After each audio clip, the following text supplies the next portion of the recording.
Tonight, a big pay rise for 2.5 million workers as the Reserve Bank warns inflation could hit 7% by the end of the year.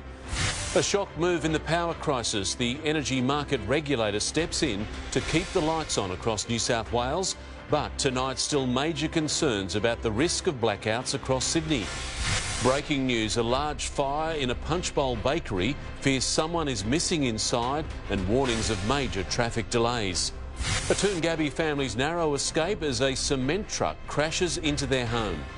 The number of speeding fines doubles in a month, with 30 new mobile cameras coming to the southwest. The major retailers using secret facial recognition technology on unsuspecting shoppers. And don't pick Latrell for Origin, the Rabbitohs' blunt message to Blues coach Brad Fittler. Live from Sydney, 7 News with Mark Ferguson. Good evening. Millions of Australians will receive a pay rise of $40 a week after a landmark decision to boost the minimum wage. Workers will take home at least $21.38 an hour.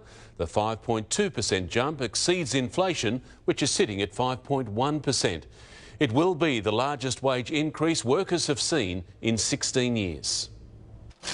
The minimum wage gets a maximum increase. Good news for workers like Jack Shortino. I mean, that's terrific. Cost of living is just going up. But one person's wage rise is another person's wages bill rise. I don't really know what I have to do. Barber Ben Zolfagari says his business will take a big haircut.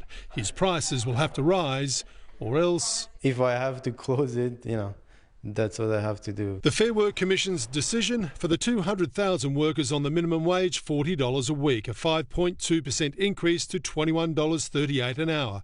And for the 2.5 million on awards pegged to it, $40 a week for those on up to $869.60.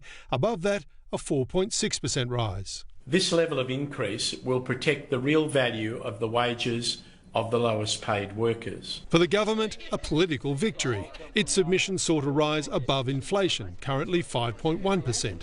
Or, as the now Prime Minister put it during Seven's Leaders debate, $1.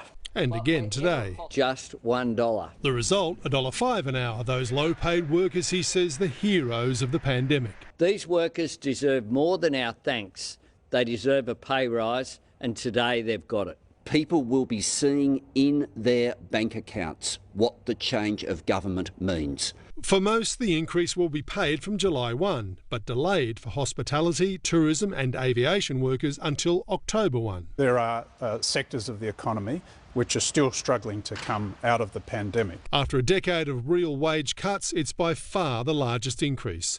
The unions had wanted 5.5%, business 3%. The union movement is really happy with this outcome. This represents a very significant risk to the economy. Business says it will add $7.9 billion a year to its wages bill, fueling higher inflation and tighter profit margins. It could mean that some businesses will have to face the difficult decision to close their doors. A real increase in the minimum wage, but the fear, with inflation tipped to skyrocket, the wages claims follow, setting off a dangerous feedback loop. Prices and pay chasing each other higher and higher. I worry that it is going to be tough under Labor over the course of the next 3 years. The Reserve Bank has warned a wages price spiral could embed high inflation for years. And then Anthony Albanese will really need all the protection he can get.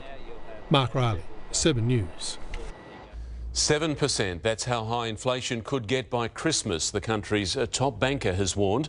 We haven't seen it hit that level in 32 years. And as inflation goes up, so too will interest rates and the cost of living. Reserve Bank governors only speak publicly when they have something significant to say. We'll do what's necessary to get inflation back to 2 to 3%. A warning shot across the Australian mortgage belt. Interest rates will spike. How much? And it's unclear at the moment how far interest rates will need to go up to get that. With petrol, power, groceries all surging, the bank last month predicted inflation would lift from 5.1 to 5.9% by year's end.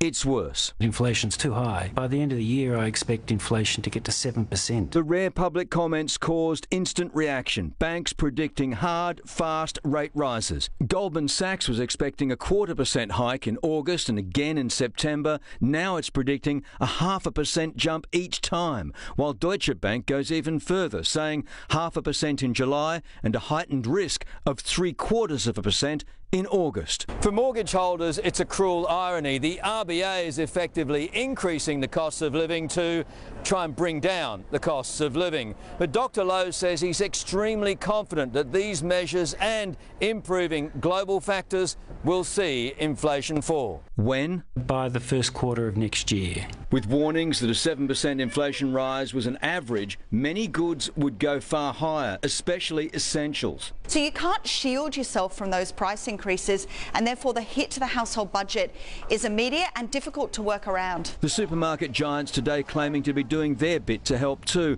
Woolworths putting a price freeze on 200 home brand products. Making them immune from inflationary pressure means that customers can have some certainty on things that they're going to buy in their shop each and every week. Coles countering with their own pitch. You've got to work harder than ever to give value. We've got 1,500 products that year on year are still at the same price. Consumers will be looking for savings, with the next rate hike expected at the RBA's upcoming July 5 meeting. Chris Reason, 7 News. There's a dramatic turn in the East Coast power crisis, with the market operator and the state's energy minister urging people to cut their electricity usage now. Robert Ovadia is across this breaking news. Rob, what has gone wrong?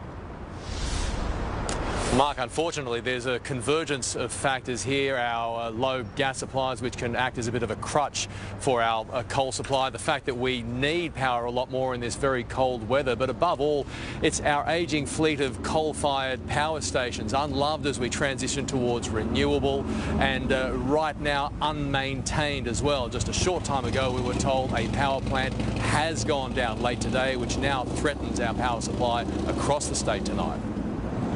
From Australia's energy regulator, comfort for consumers. It is not a mess, it is under control. But potentially cold comfort without the heater tonight. A number of the generators that we're expecting to be working tonight have not come online. If you can conserve your energy usage in a safe way, we're asking people to consider doing that. Filling large supply gaps on the run has become so chaotic, the energy operator suspended the market to ensure stability. Where we're able to manage supply and demand in real time and have visibility on any gaps. We are more vulnerable than any other state. Does Vivid still go ahead tonight? Vivid will still go ahead tonight. An outage at a Victorian coal-fired plant is compromising East Coast supply even more, but on the West Coast... more renewables, more batteries. WA is choosing to shut a major coal plant. Gas exporters there have to provide 15% of their find to the state. Dirt cheap, no energy crisis in WA. It's not that eastern states lack resources, we just don't keep it. Australia, the third largest exporter of fossil fuels in the world. The second largest exporter was Russia until Ukraine. Vladimir Putin has copped much of the blame for gas shortages and therefore our high energy prices. But sending Australia's abundance of resources overseas means we have to pay inflated international market prices for our own gas. It's the multinationals that control Australia's public assets and are now exporting them, making obscene wartime profits. That's exactly why the New South Wales government moved to approve the Narrabri gas project. No help now, however, as major investors like the NAB transition from carbon. Our energy portfolio, 75% of that is to renewable energy. Robert Ovadia, 7 News.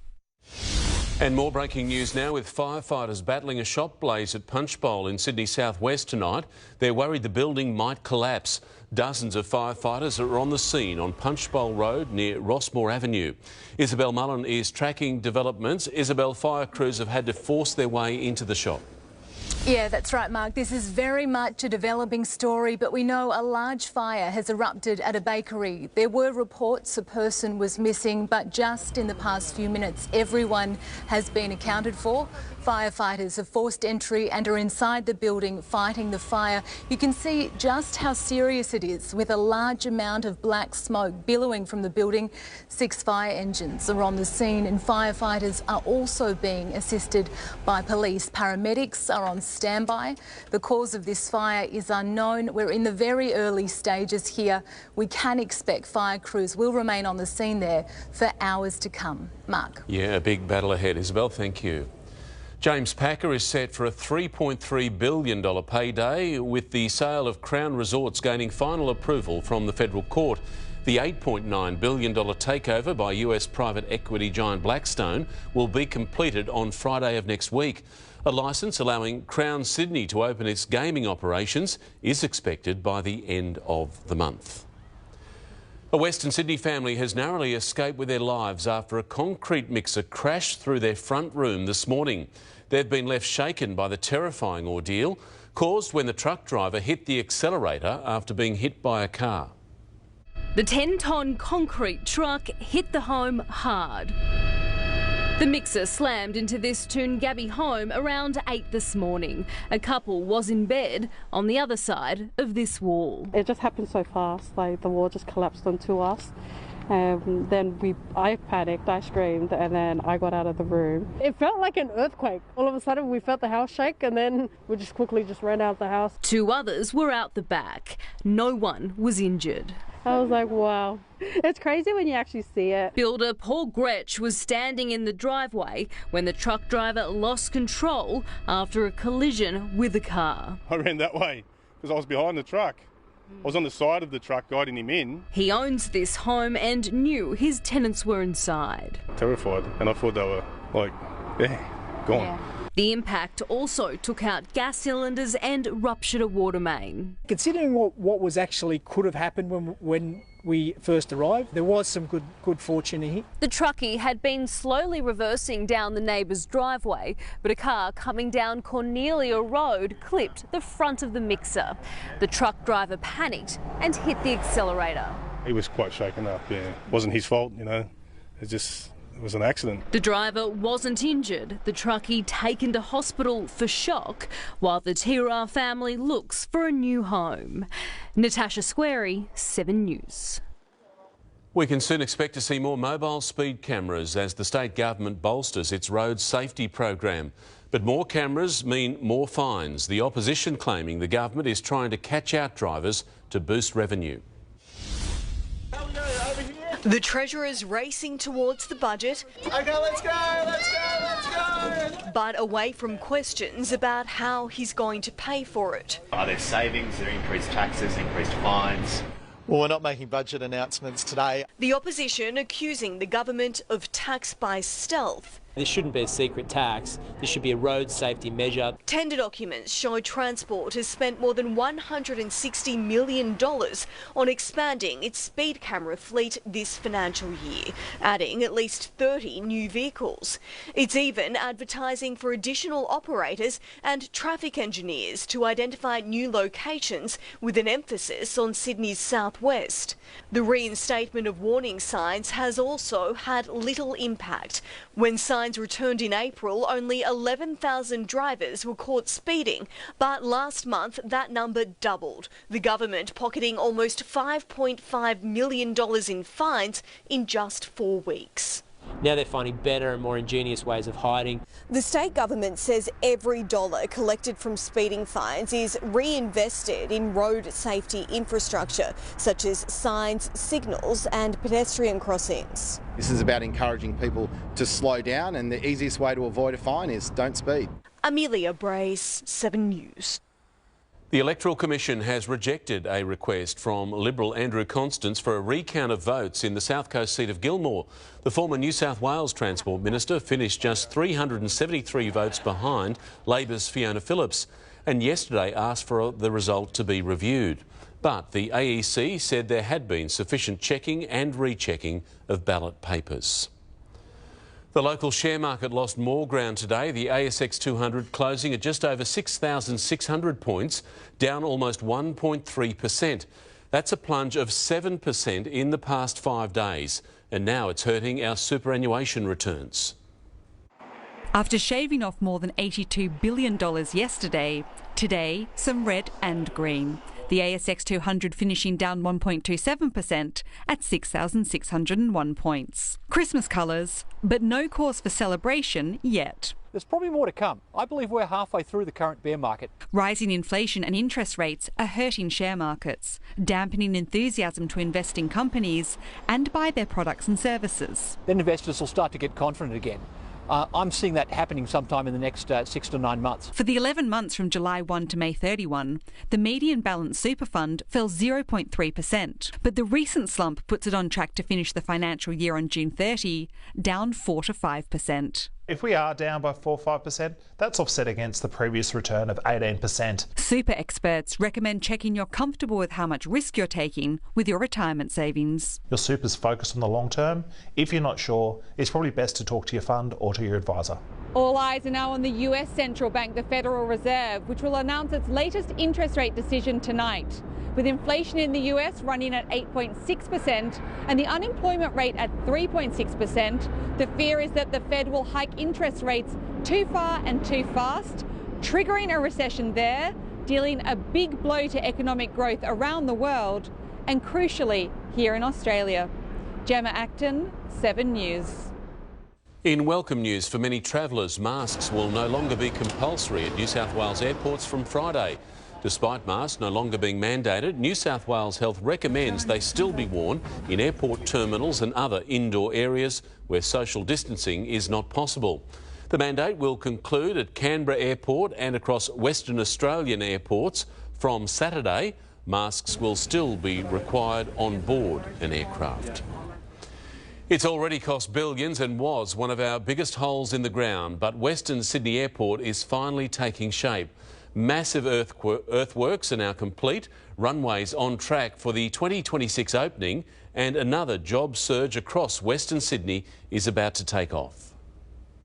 From former fields, the earth has moved, making way for Western Sydney's airport, today looking more and more like an airport. Now that's one of the largest earth-moving projects in Australia's history. The 3.7 kilometre long runway sitting on a base of almost 6 million tonnes of sandstone that was dug up from tunnelling WestConnex and the Metro. It and the taxiways will be fitted with 3,000 ground lights and a system allowing all-weather landings, all designed to keep passengers moving. You land and get to the terminal quicker, get home to your family. To do it, they've had to shift some 24 million cubic metres of earth, as we reported back in 2018. And to get all of this flat is going to take years of work, 4 years, and all that shifted soil later. The perfectly flat runway is now in place. The earthworks here should be finished by the end of this year. In coming months, it will be the terminal reaching new heights. They're currently building the basement that'll house the baggage handling. Then will come the slab for the arrivals and then departures levels, ready to handle up to 10 million passengers a year once opened.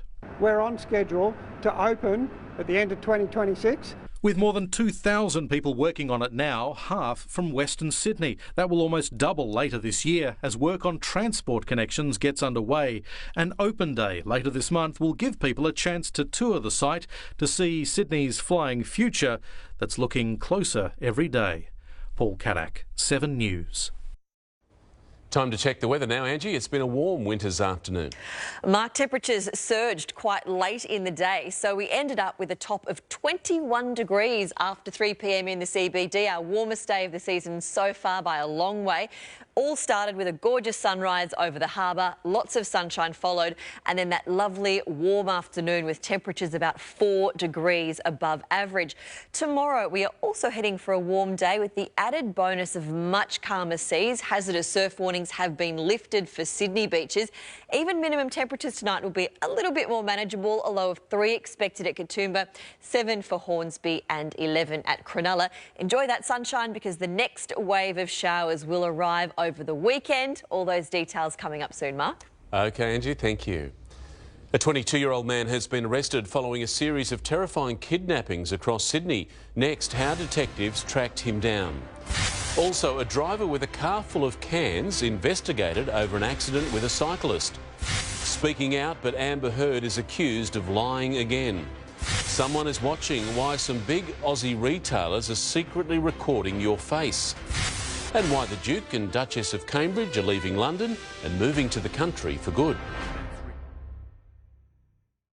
7 News brought to you by Industry Super Funds. Pretty soon the amount of super paid on top of our wages will go up. And up. And up. All the way to 12% guaranteed. That extra money will make a big difference when I retire. Put my feet up. You see, your future is even more super.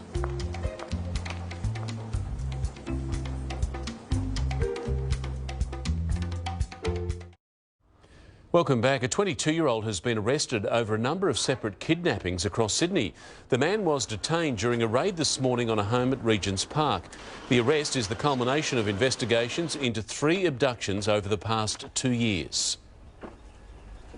So the common link between these 3 kidnappings is that we were alleging that this 22-year-old male was involved and actually involved in the taking the attention of the 3 victims of the kidnappings.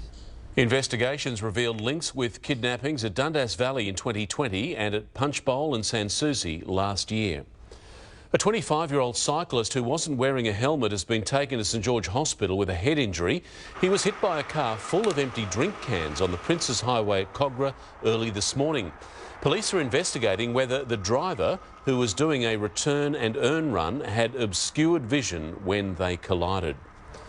Russia is warning Ukrainian forces holed up in a cut-off city to surrender. It's believed some 500 civilians are trapped alongside soldiers in a chemical factory in the eastern city of Sievierodonetsk. Like Mariupol before it, much of the city is in ruins. It's in the crucial Donbass region where Vladimir Putin has refocused his troops. Bridges in and out of the city have now been destroyed. The Cambridges are packing up at Kensington Palace and moving into a modest, by royal standards, cottage on Windsor Estate.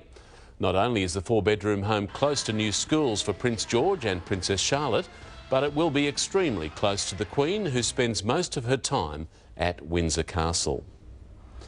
Actress Amber Heard claims important pieces of evidence were left out of her defamation battle with ex Johnny Depp. In her first interview since losing the case, she spoke of the social media campaign against her, which lit up again following a reference to Depp's acting. Doubling down on abuse claims dismissed by a jury. To my dying day, will stand by every word of my testimony. Amber Heard sat down to have the last word. This was the most humiliating and horrible thing I've ever been through. Her allegations of domestic violence in a 2018 opinion piece ended with a $15 million ruling against her. Throughout the 6-week trial, Depp fans crowded the court and threw their support behind him on social media. And the jury is not immune to that. You think the jury saw it? How could they not? Describing her view from the witness stand. Just a courtroom packed, full of Captain Jack Sparrow fans. Holding her feet to the fire, the breakfast host reminded Heard of audio played to jurors admitting she instigated some of the fights. When you're living in violence and it becomes normal, you have to adapt. Oh, you got this going? You got this going? Oh, really? In the closing arguments, the Depp lawyer called your testimony the performance of a lifetime and said you were acting. What do you say to that? Says the lawyer for the man who convinced the world he had scissors for fingers. I'm the performer. Insisting she only ever told the truth. And that's all I spoke. And I spoke it to power, and I paid the price. In the United States, Ashley Mullaney, 7 News. Alarming new figures show how long people are waiting for hospital care. Next, why waiting times are blowing out across Sydney. The new cutting-edge training centre to take our budding cricketers all the way to the top. How Instagram is changing to help parents keep their kids safe online. And ahead in sport, the Blues stars weighing up whether to back out of playing in Origin 2.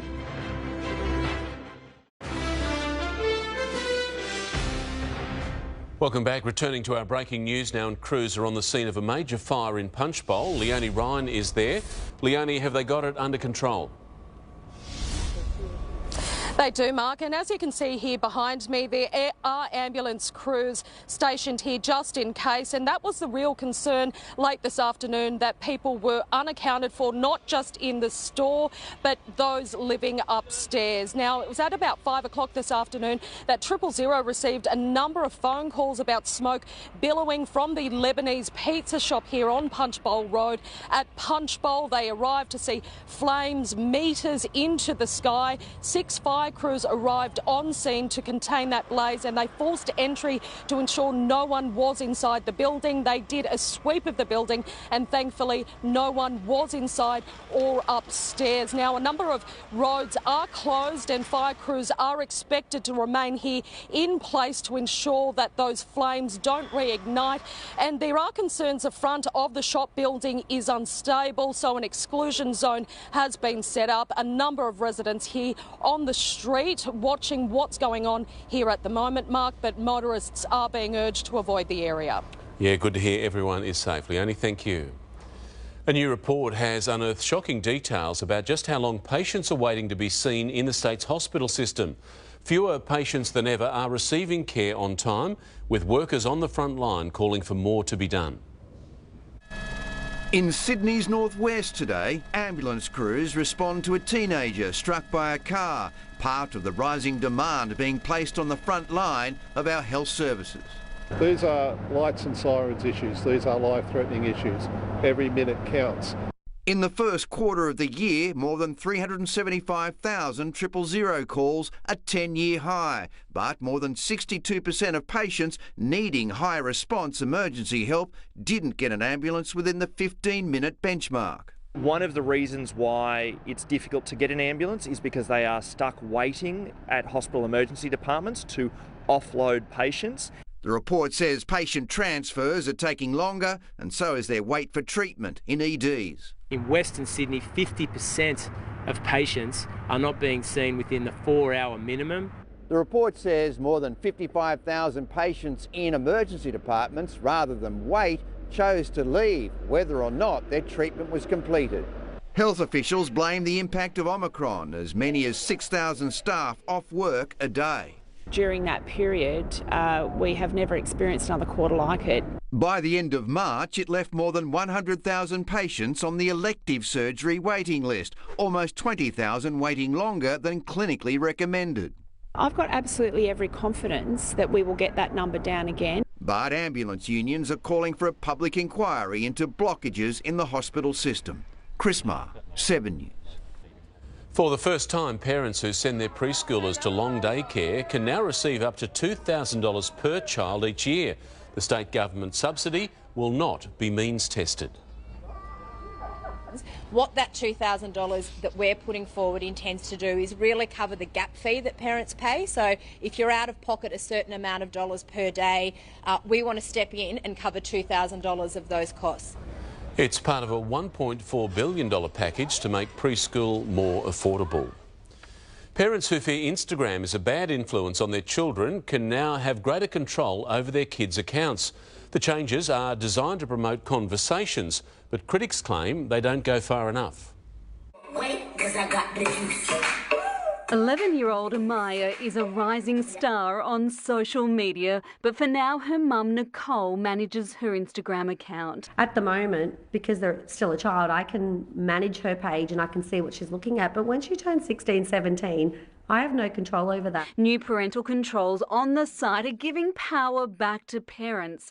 They can now see who their children follow or are followed by and what their child reports to Instagram. They can also monitor usage and set time limits. It's a step in the right direction. It's certainly not a fix-all. There is an enormous amount of inappropriate content that still circulates all around Instagram. A new family hub on the site providing access to mental health support. To help create more constructive conversations between young people and parents about how they're using Instagram. But there's one major catch. The parent and the child must both agree to the new controls before they can be activated. And even then, experts believe they can only go so far. We want them to speak up when things go wrong. That is the most important thing you can get through to a child as a parent. It's when they go quiet and try and hide things that it can get all out of control. Sonia Marinelli, 7 News. For almost 175 years, the SCG has been the home of cricket in this city and across New South Wales.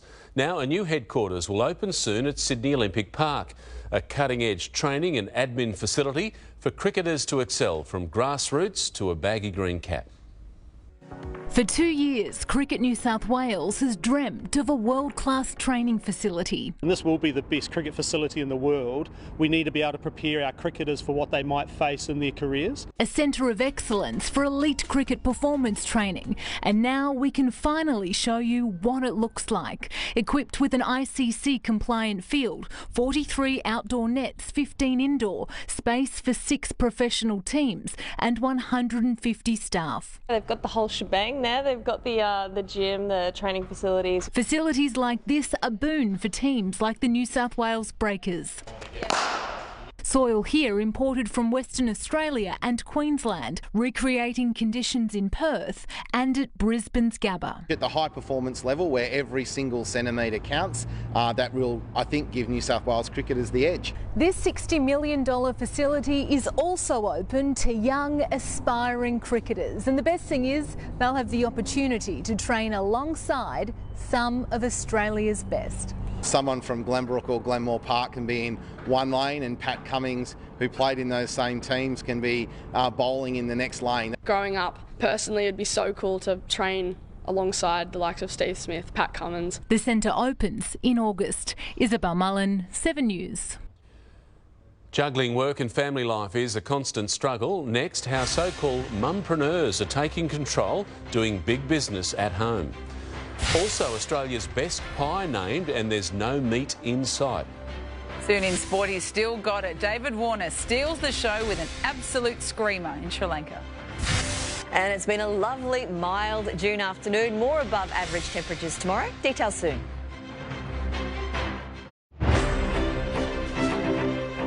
Welcome back. Time now for a check on the markets with Gemma Acton. Thanks, Mark. No hoped for recovery for Aussie shares today. The ASX 200 dropping another 85 points to close at 6,601. Losses were spread right across the board, with Afterpay owner Block once again one of the poorest performers. The Aussie dollar slipped under 69 US cents overnight, but has since made a modest recovery, while gold has narrowly avoided dropping below 1,800 US dollars, for now at least. And Australia's rental crisis worsened last month as the vacancy rate fell again. That looks at the number of rental properties that are actually available. Adelaide has the fewest residential vacancies and Melbourne the most. Mark. Gemma, thank you. A pilot program replacing old washing machines for social housing tenants is being expanded. So far, nearly 2,500 top loaders have been delivered for $150 to $250 each in a limited trial. That's now being expanded statewide. Get a new, more efficient, water-efficient machine, electricity-efficient machine into your house to keep costs down. A total of 5,500 machines will be available. They're the mogul mums taking control of their own lives and creating empires in the process. Their booming businesses are born out of a need to balance work and family life. Tonight we have the top tips on how many of you too can become successful mumpreneurs. What started in a garage is now big business. Girls' sportswear label Impy recently moving to a new headquarters as orders boom. So the first year was pretty slow, but then by the second year we'd actually doubled sales. And then this year again, we've doubled sales again. It started 3 years ago when Kim's young daughters began running. There was no age-appropriate activewear. She saw it as an opportunity to develop a clothing line while being more available for her kids. If you need to be at a sports event or you need to pick your kids up from school because they're sick, you've got that flexibility. It's the same reason podcast producer Brianna Ansoldo launched her own business 7 years ago. After a successful singing career, she wanted a job better suited to having a young baby. I wanted to be flexible in my work, and I wanted to be able to be there for all the moments that a little kid goes through.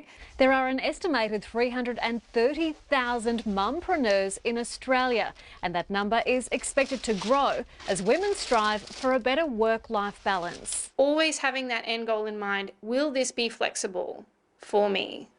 Because there's a lot of jobs that aren't.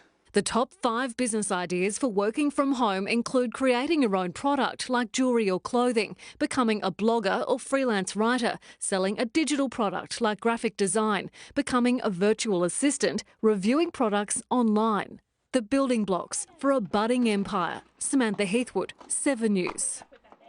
Australia's best pie is vegetarian. The mushroom pie made in Victoria has won the top prize. It contains 3 types of mushies: cheddar, parmesan, herbs and a truffle filling. It's the first time a meatless pie has won the award. Major retailers have admitted using facial recognition on customers. The big brands explain what they're doing and why, as privacy experts say shoppers should be worried and leave. Their advice soon on 7 News. But now Mel is here with sport, and Mel, the Bunnies don't want Latrell to play in Origin 2. No, that's right, Fergo. Coach Jason Demetriou made that abundantly clear today, and it's not Brad Fittler's only headache. All your league news is up next. Plus, the special welcome home for the new hero of the Socceroos, live to Matt Shirvington at Sydney Airport. And another dream day for Chris Waller. Nature Strip puts on a show for the royal family at Royal Ascot. This sport report brought to you by Ladbrokes Mates Mode. Welcome back. 7 News understands Blues coach Brad Fittler has abandoned the idea of selecting Latrell Mitchell for Origin 2 in Perth on Sunday week. Having not played for 10 weeks, Souths are adamant the star fullback isn't fit enough to return in league's toughest arena. Jason Demetriou couldn't be clearer on whether Latrell Mitchell's ready to answer a Blues SOS after his injury and COVID setbacks. It's not about whether he's playing Origin or he's playing for us. It's about whether he's fit to play rugby league at NRL level, let alone Origin level, and he's not. Souths is aiming for Mitchell to return in their round 16 clash against the Eels next month, 11 days before what the Blues hope will be an Origin decider in Brisbane. He's still getting through his COVID protocols, blowing a bit after not doing very much, but yeah, he's into his rehab as was planned. Latrell knows where he's at, I know where he's at, and we'll leave it at that. 7 News understands Brad Fittler has moved on from the Latrell Mitchell option for Game 2, but the Blues coach could be forced to make a number of other changes. Daniel Tupou and Kotoni Staggs are weighing up whether to play for Tonga instead in their test against New Zealand on Saturday week. Blues contenders Sifa Talakai and Hamoli Olakau'atu are also in the Tongan squad. The Eels say the man who burned them on Monday, Josh Addo-Carr, has done enough to earn a recall for Game 2. It brings the morale up definitely in a team environment, but yeah, he was outstanding against us. Michelle Bishop, 7 News.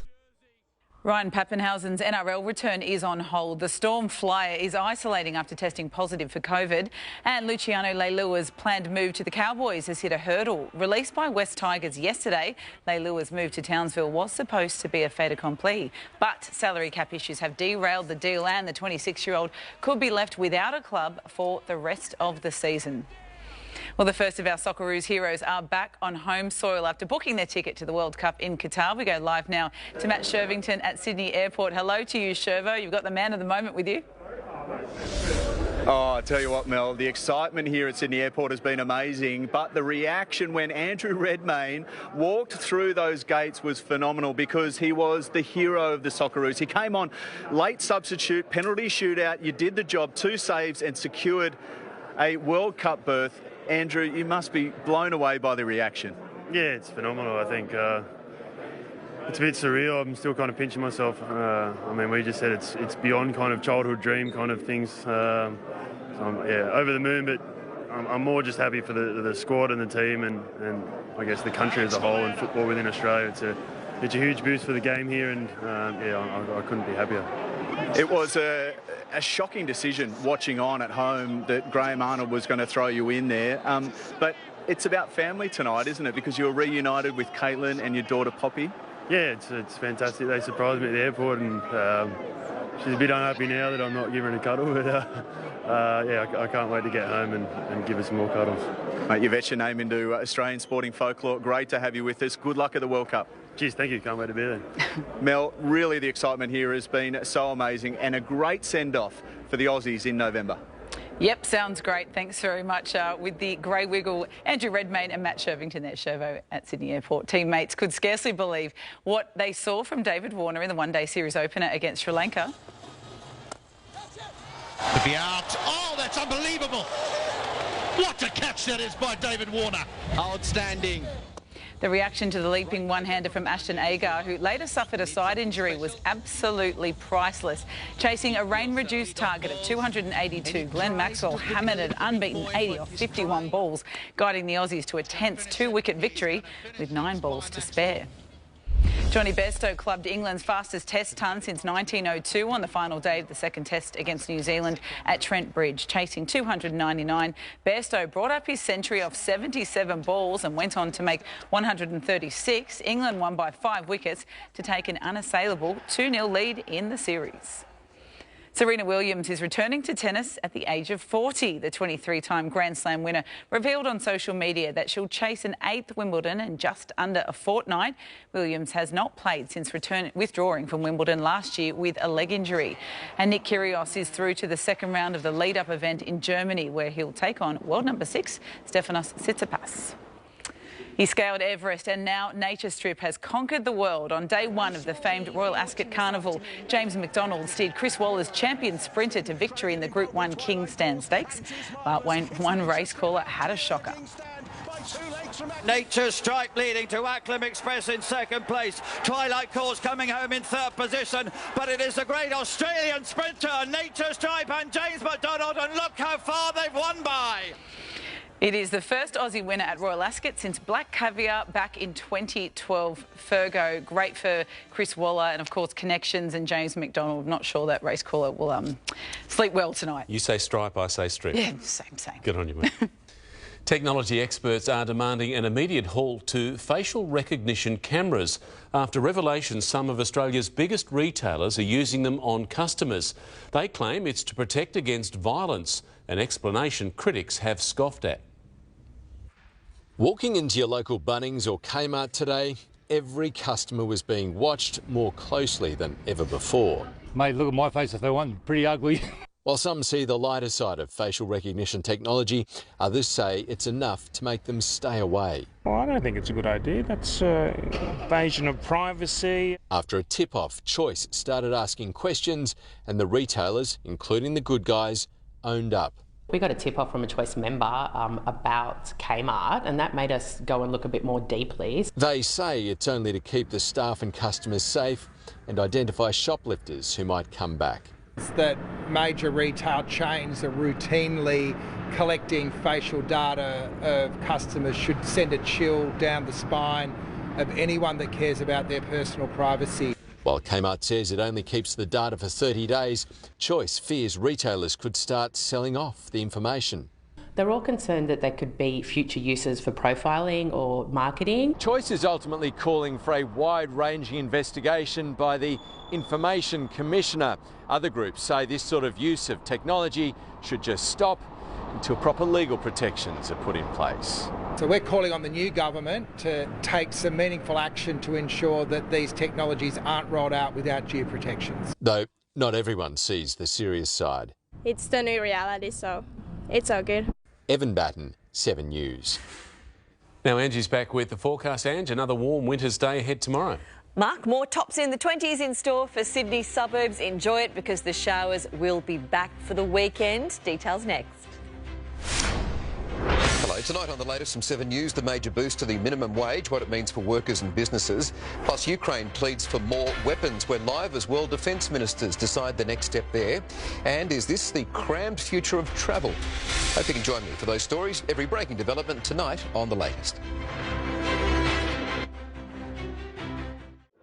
This weather report brought to you by Sportsbet Same Game Multi.